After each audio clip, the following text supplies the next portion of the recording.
Disputes and money issues are common in families. On the other hand, some families are able to stay strong and get by day to day. You can't help but notice which one is happy, can you? Hi, I'm Rachel. Even as a young child, people have teased me about being different. Whatever it is that makes me unique, I have no idea. All I know is that people tell me I am. Having your uniqueness criticized is not an issue. Worst of all, my own parents are ignoring the problem. I had a very alone upbringing because of this. I have a natural talent for reading people's minds and feeling their emotions. Why am I able to do this? I have no idea. It's not always obvious to me, but it feels as natural as breathing or moving my hand. To this day, I still don't get why some people just can't achieve what I did. At one point, a coworker my dad had brought home from the office gave me the creeps. My mother ignored my warnings about being cautious with that individual. My dad was misled into signing a loan guarantor contract by that coworker later on. Despite my mother's disbelief, I warned my father. Dad, something is telling me that the word joint is dangerous, as he and his colleague left the table. Joint is a word I don't understand, so please use caution. My dad was hesitant to sign as a co-guarantor, so we didn't do it. That allowed my dad to escape fully bearing the obligation when a coworker of his declared bankruptcy and was unable to repay it. I once sensed a surge of unease approaching from behind my mother and me as we were out shopping. Upon turning back, I sensed an unsettling presence emanating from a man donning a cap and sunglasses. "Mom, I think we should go down that side street." I took hold of my mom's hand and led her down the side street. As we were about to leave, someone yelled out, "Thief," from the street we had just come from, leaving my mother perplexed and wondering what had happened. The unsavory character had absconded with a woman's purse. Horribly injured, the woman fell. The man was aiming for my mom if we hadn't gotten off the main road. Because this kept happening, people began to view me as odd and mystifying. When my parents started avoiding me, I knew I was going to be alone and lonely. Others did not perceive things in the same way that I did. My ideas began to remain private. Since I realized that most people don't understand how I feel, I stopped talking about it. They wouldn't perceive me as strange if I remained silent. I would simply act like any other child. I have a sister, Julie, who's 4 years younger than me. Unlike me, Julie is a regular kid. As the years went by, I became more withdrawn, but Julie just got cuter and more charming. It was clear who everyone preferred. Our parents started to favor Julie over me. They would say, "Julie is such a lovely girl, but Rachel seems to be a bit on the darker side." They noticed I had become less odd lately, but still thought I was different. What they called odd was me not talking about things only I could sense. It was my way of dealing with the world. I was tired of how this ability of mine was torturing me, so I tried hard to suppress it. I wondered if my attempts to hide myself and appear normal were making me seem abnormal, or if, once labeled as the odd kid, that image just couldn't be erased. I grew up without much love from my parents. On the other hand, Julie received all the love, including what should have been mine. Julie, who was spoiled and pampered, sensed our parents being cold and distant toward me. She started to look down on me. "I don't like being around you. Your gloominess rubs off on me. I'm so cute, but your lunar image brings me down." Julie started to insult me whenever she got the chance. Our parents lightly scolded Julie, but never seriously tried to correct her. When I was in 8th grade and Julie was in 5th grade, she was scouted by a talent agency on the street. I knew it. It's because I'm cute. They said I could even appear on TV. Julie said, pleased with herself, she started dreaming big, and our parents didn't seem entirely against it. "You should calm down and think carefully." I sensed something shady about this. I spoke up, expressing the intuition that I had long suppressed because I didn't want Julie to get into trouble. Julie, who didn't know about my unique abilities, said, "What's your problem? Are you just jealous because you're not cute and nobody approached you?" Don't say weird things and stop interfering with me." She seemed furious. Even my parents, who knew about my ability, either forgot about it or were too excited about Julie standing on the glamorous stage. They sided with Julie and criticized me. After that, I resolved to remain silent again. I told myself that there was nothing good in saying unnecessary things. One day, a student teacher came to my junior high school. He was a male college student who graduated from the school and wanted to be a physical education teacher. As he shared his dreams about education and gave a strong greeting, the teacher and students, especially the female students, were charmed. When he responded cheerfully to the girls' excited cheers, I sensed a dark aura from him. I had always vowed to hide my unique abilities, but seeing my classmates potentially in danger, I decided to break my self-imposed rule. I chose a teacher who seemed understanding and talked to her. "I know that this is sudden, but please believe me and help me," I said. The teacher was puzzled by my sudden request, but agreed to stake out a certain location after school, just as I asked. I didn't tell the teacher the details. I had no reason to think she would believe me, but the fact that she agreed to help without any explanation made me think she wasn't an ordinary person either. The next day, the school was in an uproar. The male student teacher was arrested for violating a public nuisance prevention ordinance. The location where the teacher staked out was near the girls' restroom. Within 10 minutes of starting the stakeout, the student teacher appeared, entered the restroom, and installed a video camera. The teacher caught him in the act. Thanks to that, the female students were saved from being secretly filmed, and their dignity was protected. Meanwhile, my sister, who had joined the talent agency, was proudly telling everyone about it, but there were no real lessons or auditions. She only had to pay expensive membership and lesson fees. Then suddenly the agency closed down, leaving an empty shell. In short, my sister was scammed. She cried and screamed, directing her anger at me. "It's all because you said weird things. My future is ruined, and it's all your fault." It didn't make any sense, but my sister seemed to truly believe it. Maybe that's the only way she could handle it.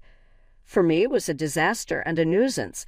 Our parents didn't say such unreasonable things, but their attitude became more distant toward me and more supportive of my sister. I ended up feeling lonely again, as the odd one out. I was happy that I could help everyone at school, but I was terrified that my actions would corner me. That's when I received a call from the teacher who had listened to my story, asking me to come to the staff room. Worried that I would be labeled as strange again, I opened the door to the teacher's office. "You knew something like that was going to happen, didn't you?" The teacher asked me in a low voice, without any preamble. Thinking there was no point in pretending, I gathered my courage and told the teacher about my mysterious power. "I thought so. I know there are very few people like you," the teacher said. For the first time, someone showed understanding for my situation. The teacher said they knew someone with a power like mine, and that's why they could understand. Actually, that person is my aunt, and I've been listening to her stories for a long time. You must be worried about a lot of things because of your power. Maybe getting advice from someone who's been in your shoes will help clear your mind," the teacher continued. Saying that, the teacher introduced me to the person. The person looked at me with kind eyes and said, "It's natural to be worried, but you don't need to suffer." I was drawn to their gentle yet deep eyes that seemed to see through everything. The person's name was Hannah, and she had the same kind of power as me. Since she was a child, she had experienced a lot of struggles in hiding herself throughout her life. The stories from my senior, who had gone through the same experiences, helped me release my worries and doubts. From this day on, my interactions with Hannah began. I called Hannah my mentor, but she just gave a wise smile and said, "Please don't." Thanks to Hannah, or rather my mentor, I changed. I had been living my life quietly, trying to stay unnoticed, but as my awareness grew, I gradually began to live a normal life as an ordinary girl. However, since the incident with the talent agency, I haven't been able to reconcile with my sister. If anything, it feels like we're drifting apart. It's become normal for her not to talk to me, and when she does, it's just to complain or insult me for no reason. I often have no idea what triggers her mood switches. My power couldn't predict my sister's emotional changes either. Just because you got into college doesn't mean you're all that. It's not even that great of a school, and you're so happy-go-lucky, she would say. My sister, who had hoped to get into her top-choice high school, ended up at her second-choice school. Because of that, she got mad when I got into my first-choice college. It's not like I bragged to her, she just dissed me because of her own frustrations. Our parents only tried to appease my upset sister and kept their distance from me, as if telling me to stay away from her. It seemed that my sister didn't like the fact that I had become brighter since meeting my mentor. To my sister, I had to be a dark and gloomy girl who was inferior to her. But my sister is really smart. It was surprising that she failed her high school entrance exams. Of course, she was filled with frustration and poured all of that into studying at her new high school. As a result, she was at the top of her class for all 4 years and got accepted into a prestigious national university on her first try. I got into the most difficult university. Your college doesn't even come close to mine, she boasted. I lightly responded with, "That's true," to my satisfied sister because I knew nothing good would come from getting too involved with her. However, my sister thought that my light reaction was belittling her accomplishments and unleashed a barrage of verbal abuse at me. Both my parents were at their wits' end with my sister, who couldn't be calmed down once she lost her temper. All they could do was watch nervously. They blamed me for causing the trouble and eventually ended up calling me a troublemaker. I wanted to argue back about who the real problem child was, but I always swallowed my words to avoid complicating things further. Setting aside my sister's issues as I approached college graduation, I had to seriously confront my own career path. I was no longer as introverted as I used to be. I still struggled with socializing and had little confidence in building good relationships with others. My ability allowed me to detect people's negative emotions. While I could sense positive emotions, too, it seemed people were more prone to negative ones, which made detecting such negativity painful for me. Throughout my school life, I was tormented by these swirling negative emotions and had come close to losing faith in people. Could someone like me really manage to work at a company? I decided to consult my mentor about this dilemma. I wanted to learn how she had overcome similar issues, as I was sure she had faced them as well. I have experienced the same worries as you. Maybe you should consider doing the kind of work I do, she suggested. My mentor used to work as a fortune teller and a counselor, helping people resolve their problems. She could use her abilities to their fullest extent and contribute to the world and people around her. Also, she was able to work freelance, which meant she didn't have to belong to any organization. This way, there were fewer chances of getting entangled in human relationships or being affected by other people's emotions. It's the perfect job for people like us, she said. Encouraged by my mentor, I decided to pursue the same line of work. She taught me everything, from how to do the job to how to acquire clients. Nowadays, thanks to the internet, it's possible to work from home without any issues. When I told my parents and sister that I would not seek employment after graduation and work from home instead, they responded, "What's that? What kind of job is that? Seems so dumb. You'll be home all the time. At least make sure to do the housework. Can you even make a living doing that? How will you cover living expenses?" Well, as long as you contribute to the household, do whatever you want. While I expected such a response from my parents, it made me feel a little lonely that they didn't support me more. I felt sad thinking about their demands for housework and money. My mood darkened, and so my life working from home began. At first, I didn't have any job requests and struggled day by day, but with my mentor's help, I gradually got the hang of it and started to make a living. For about a year, I couldn't contribute financially to the household, so I focused on doing the housework. My dad seemed unsatisfied, but my mom was relieved and kept him in check. After about a year, when I finally started contributing financially, my dad mocked me by saying, "Oh, finally, you're able to earn some pocket change, huh?" But I could tell he was actually quite satisfied with the money. However, even though I was contributing, the amount of housework I had to do didn't decrease, and our lives remained unchanged.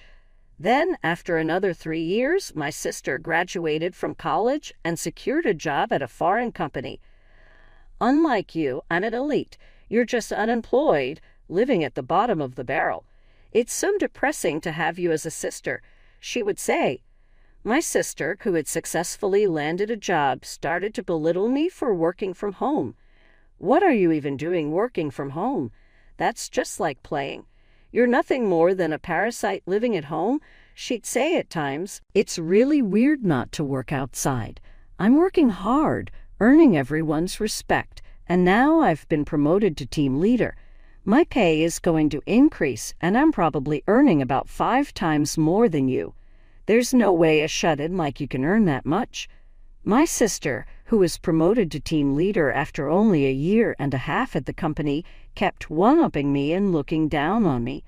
She boasted about her good salary but hardly contributed any money to the household and didn't help with the chores at all. Laundry, cleaning, preparing meals, everything was dumped onto Mom and me. When I say Mom and me, Mom mostly left it to me, so I was basically doing everything. Whenever I said to her, "Julie, you should take care of yourself a little. You shouldn't just spend all your money on fun. You should contribute to the household too," she just dismissed me, saying, "You, the unemployed, can handle the chores.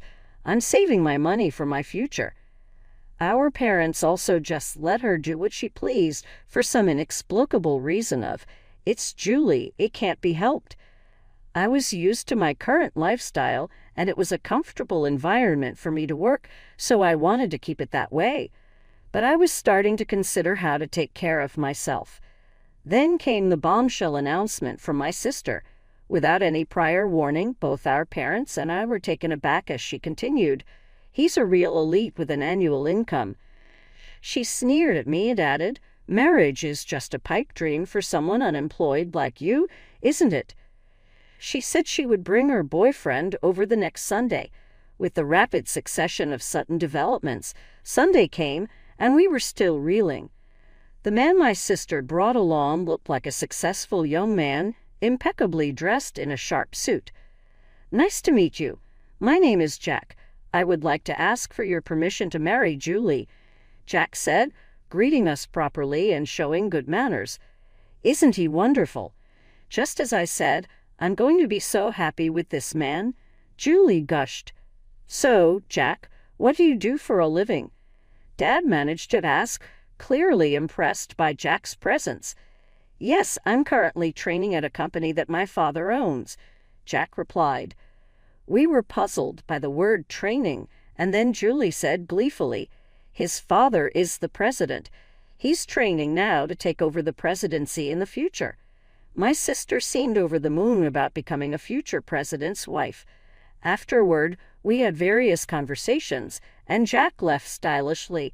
There were a few things that made me raise an eyebrow during the conversation, but my parents were thrilled with the high-status man. However, I felt an inexplicable dark shadow from that seemingly refreshing and good-natured man, Jack. It was something only I could sense, so I didn't know how to explain it. I could no longer remain silent, fearing that marrying a man with hidden issues would make my sister unhappy. "Julie, you've only been dating him for less than 4 months. You might want to understand him a little more before deciding to get married," I cautioned, driven by a strong gut feeling. "Sis, he's an elite and a future CEO. You won't find anyone better than him. Oh, I see, you're jealous, aren't you? You're bitter because you're comparing your life to my happy one? Poor jobless sis," she retorted. Even our parents got angry at me for interfering with Julie's happiness. You're just unemployed, so at the very least, stop interfering with your sister's happiness," they said. It was clear that our parents were hoping to secure a comfortable old age by marrying Julie off to a wealthy man. Frustrated by my inability to effectively communicate my concern about the dark shadow I sensed looming over Julie, my head was spinning. In the meantime, the two got engaged and a meeting between both families took place. Jack's parents, like him, carried an air of freshness about them, but I felt the same ominous cloud hidden behind them. However, I was unable to convey this danger to my overjoyed sister and parents. Before I knew it, the day of the wedding had arrived. "The CEO of our company is attending today's reception. Can you comprehend how much I'm appreciated and anticipated in my company? I guess it's a kind of honor that a shut-in like you wouldn't understand," my sister said gleefully before leaving the house. She always included some derogatory words directed at me. At the wedding ceremony held at a hotel, the couple, who pledged eternal love to each other, entered the reception hall. Watching my sister, who was beaming with joy, I worried about how long this happiness would last. As my sister mentioned, the CEO made a keynote speech full of praise for her, which delighted her. Once the speeches were over, food and drinks were served to each table. There were all sorts of delicious-looking dishes, but I started to feel a sense of discomfort. Gradually, I realized that no dishes were being served in front of me. At first, I thought my meal was just late, but other tables were already being served drinks, appetizers, and so on, one after another. Clearly, something was off. Nothing was being delivered to me. People at the same table began to notice this oddity and started whispering among themselves. At that moment, my sister came over to me and whispered into my ear with laughter in her voice. "We didn't prepare free meals for the unemployed. After all, it's such a waste to serve such food to a jobless person. You should just eat potato chips at home. Just leave your gift money and go home." This outrageous remark was spoken loudly in my ear, and my ears rang. Jack, sitting at the groom's table, was grinning and nodding. Even our parents, who at first seemed surprised, said, "Well, it's true. Rachel is jobless after all." I was first taken aback, then a wave of anger surged up within me. "I never thought you'd stoop this low, sis. Mom and Dad, this is unacceptable. How could you accept such rudeness?" My parents just scowled at me, never bothering to reprimand my sister. "Fine, I get it. I'm leaving, but don't come crying to me later," I said.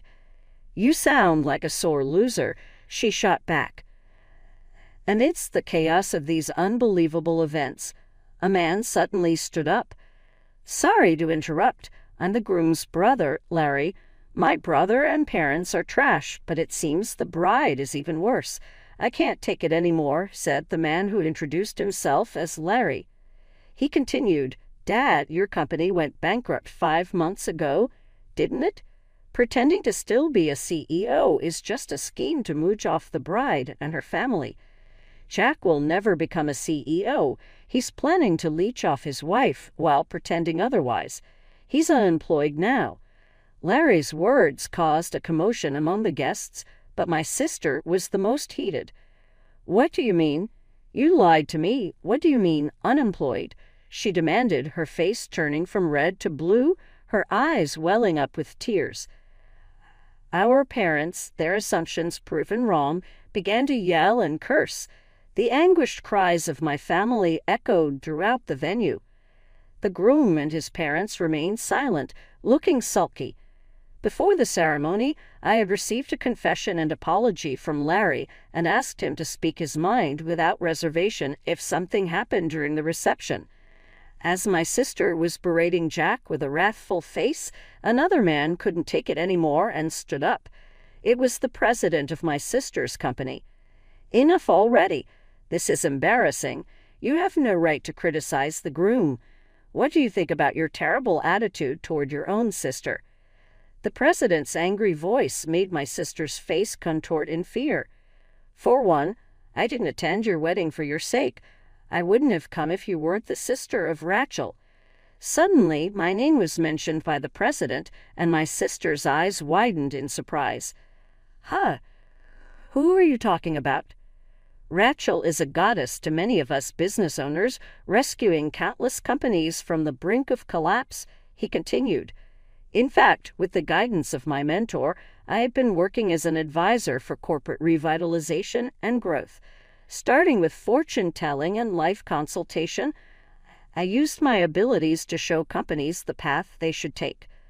All my advice was spot on, and the companies that sought my help experienced a rapid resurgence in business, achieving a V-shaped recovery.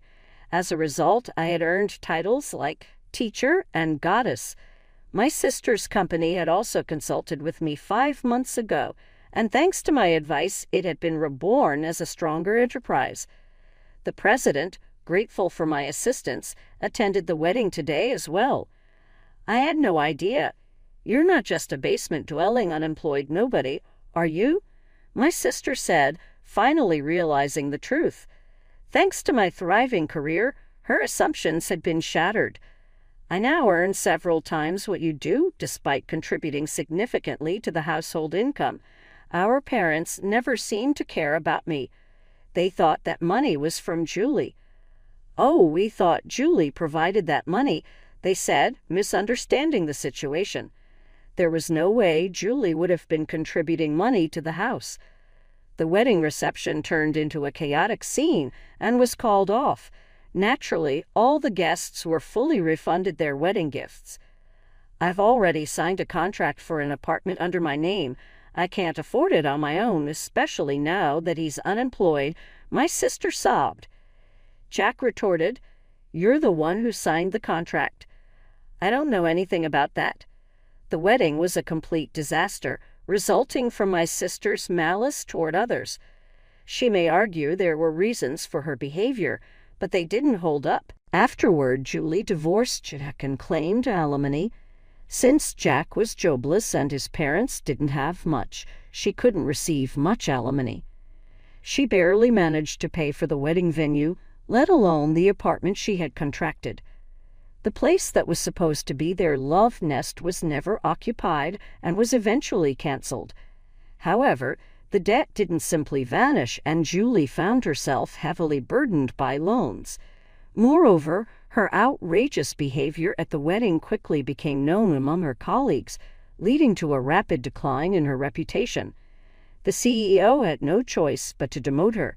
With no place left in the company and having lost her pride as an elite, Julie wanted to quit and run away. But she had to bear the embarrassment for the sake of loan repayment. She continued with a trivial job in a hardly noticeable basement storage room. Jack and his parents, who had failed in their plan to leech off Julie, were now scraping by with occasional day labor. Naturally, Jack's elder brother, Gary, had cut off all ties with his parents and brother. The parents quickly gave up on Julie when she hit rock bottom and tried to cozy up to me instead. To them, I said, "I've had enough of being manipulated by you. I'm cutting ties. Goodbye forever." I declared this and moved out to start a new life in a newly rented apartment. They took in the fallen Julie, who was struggling to make ends meet. With her pay cut so severely, Julie was unable to help out with the bills around the house. Naturally, I also stopped putting money into the house. Our parents were rapidly overwhelmed and battled day in and day out to make ends meet without my financial assistance and without being able to reduce their way of living.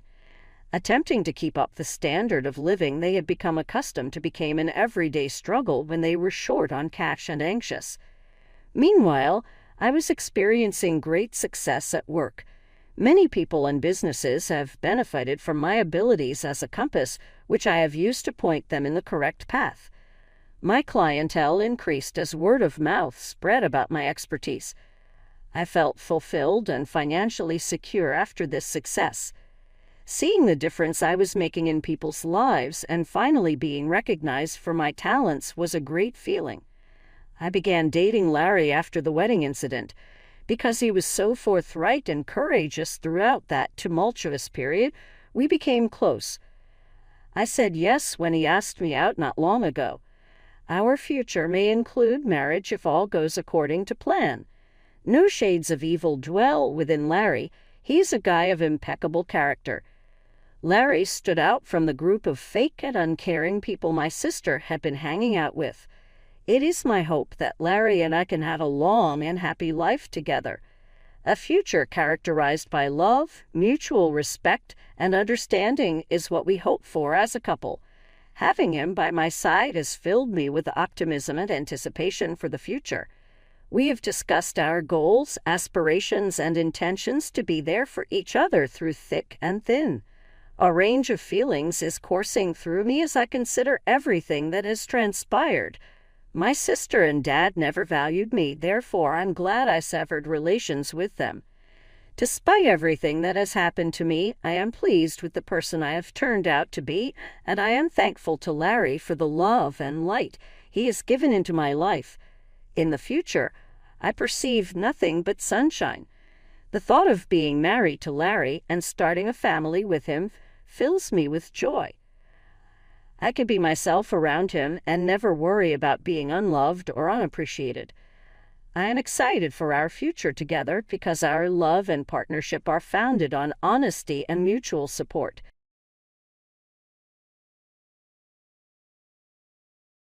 Hi, everyone. I'm Nancy.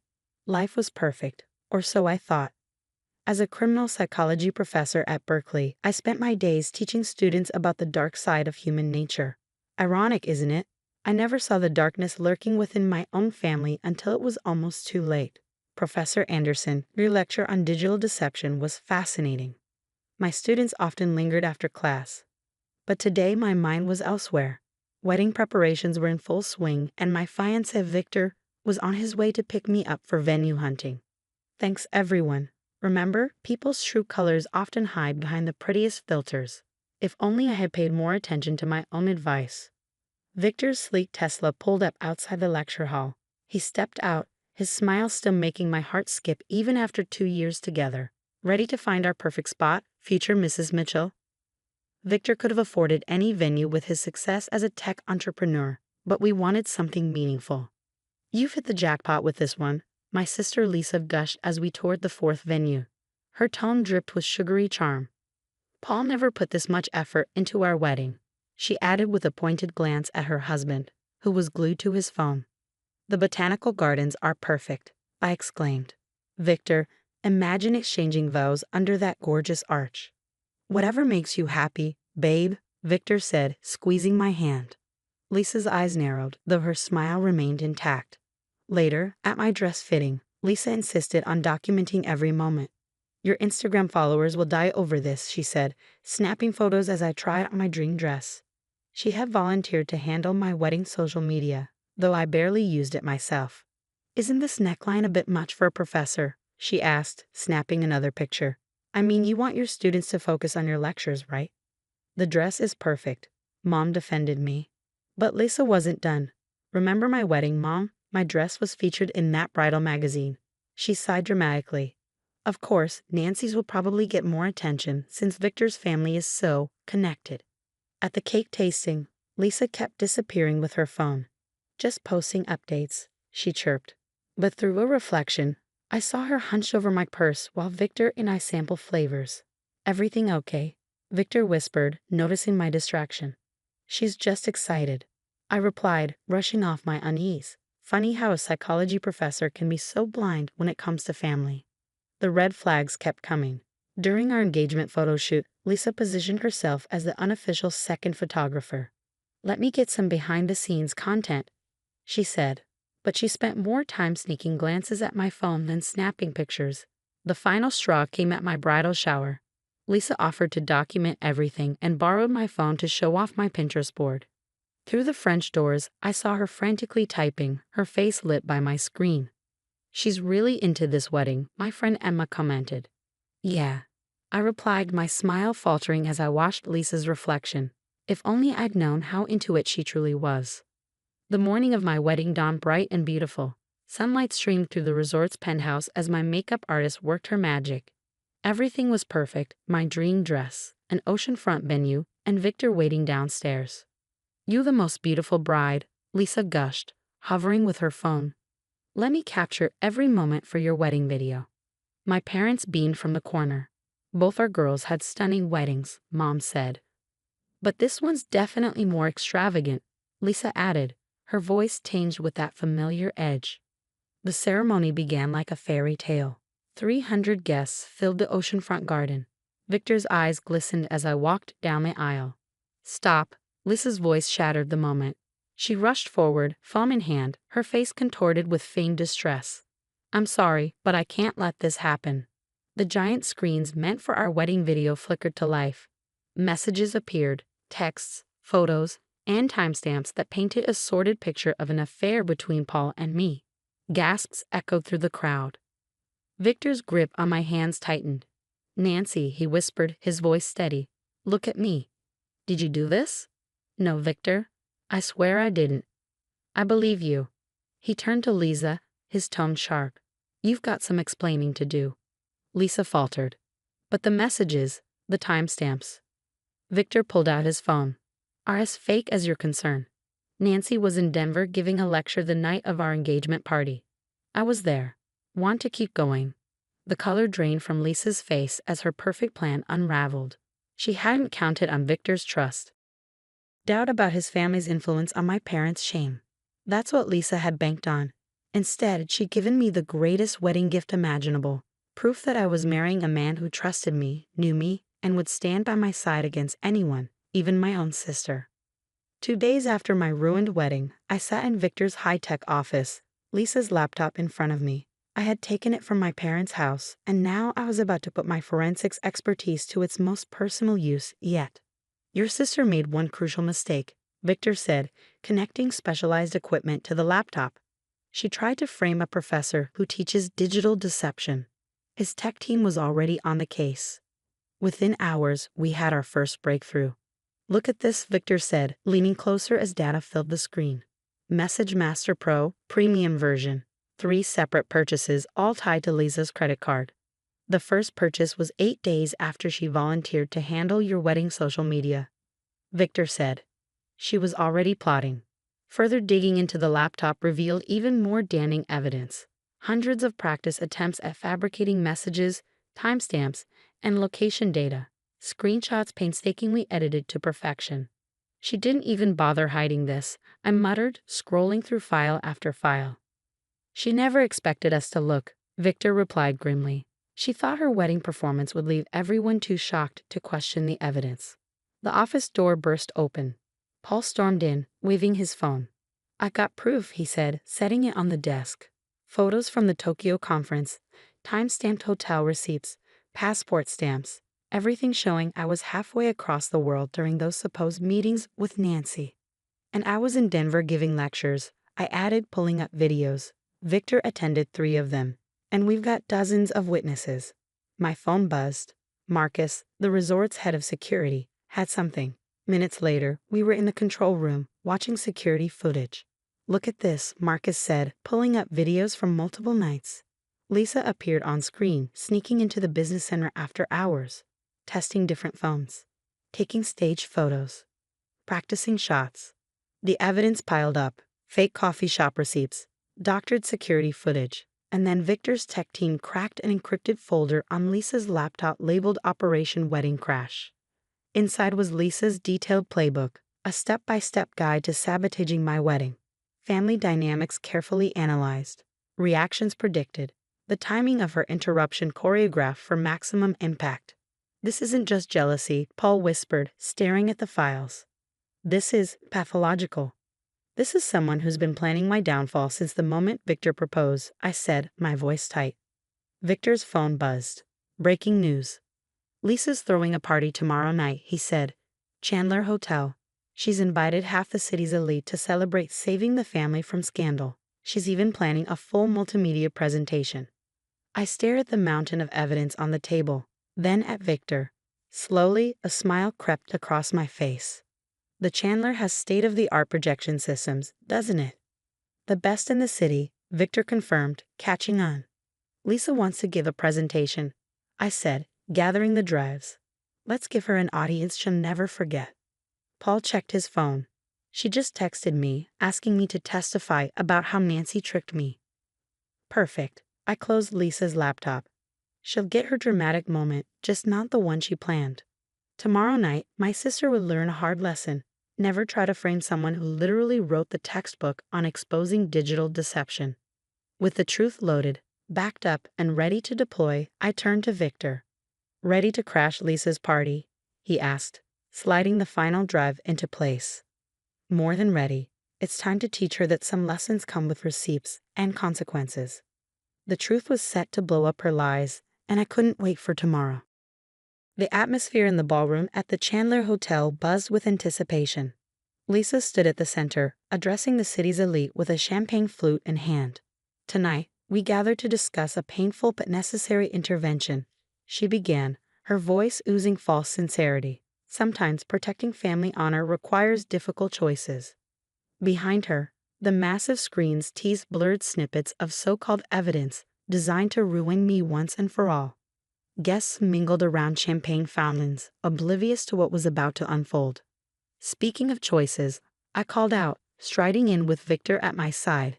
Let's discuss some of yours, sister. Lisa froze, her champagne glass halfway to her lips. This is a private event, she snapped, regaining her composure. Perfect, I replied, gesturing to the security guards now sealing the exits. More witnesses.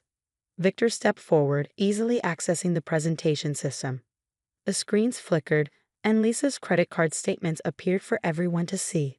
Message Master Pro, premium version. Purchased exactly 8 days after she volunteered to handle my wedding social media. Interesting timing, wouldn't you agree? Victor said, his voice calm but cutting. That's not. Lisa lunged for the controls, but security restrained her as more evidence appeared. The ballroom fell silent as security footage of Lisa's late-night plotting sessions played on the massive screens, followed by her meticulously detailed planning documents.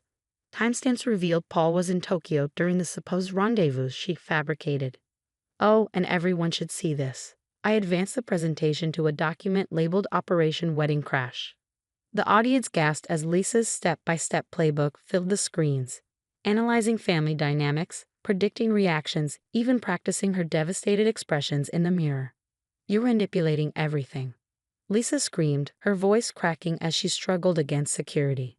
Like these manipulated messages, Victor countered, displaying edit logs from the app she used to forge conversations. Or these doctored photos? The software's editing history filled the screens, exposing her practice attempts. Paul stood slowly, his face pale but resolute. I want a divorce, Lisa. This is sick. Our parents, who had been proudly seated at her table moments earlier, now stared at their eldest daughter in horror. All this, Dad said, his voice trembling, because your sister was happy. Lisa's polished mask finally shattered. She gets everything, she shrieked. The perfect career, the wealthy fiancé, the dream wedding. I just wanted. Her voice faltered as tears streamed down her face. To destroy my happiness because you couldn't stand it. I finished coldly. How's that working out for you? Lisa lunged at me, mascara streaking down her face, but security intercepted her. Around the room, society friends turned their backs, some discreetly recording her meltdown. Lisa's carefully constructed social world crumbled in real time. 3 weeks later, Victor and I stood beneath the arch at our original venue, an intimate botanical garden overlooking the ocean. This time, our wedding was small, attended only by those who truly mattered. Think she's watching? I whispered as Victor and I exchanged vows. Security spotted her car, he murmured back, but she can't touch this moment. Lisa's life had collapsed spectacularly. Paul filed for divorce, citing her erratic behavior and criminal deception. Our parents cut all ties, and her once enviable social circle abandoned her. The last I heard, she left town, disgraced and alone. During our first dance, I caught a glimpse of her through the garden gates. This time, her mascara was intact, but her eyes were hollow. Our gazes locked briefly before security escorted her away for good. Victor dipped me dramatically, and I smiled up at him. Ready to start our real adventure, Professor? Already living it, he replied, his eyes warm. Sometimes the sweetest revenge isn't just exposing lies, it's thriving despite them. As I danced in the arms of a man who believed in me when even my own family didn't, I knew I had won. Karma had come with receipts, security footage, and one excellent forensics expert. What would you do if your sibling plotted to destroy your happiness? Would you expose them publicly like I did, or handle it privately? Could you ever forgive them? Let's talk about family betrayal. Where do you draw the line between forgiveness and self-respect? Share your thoughts below.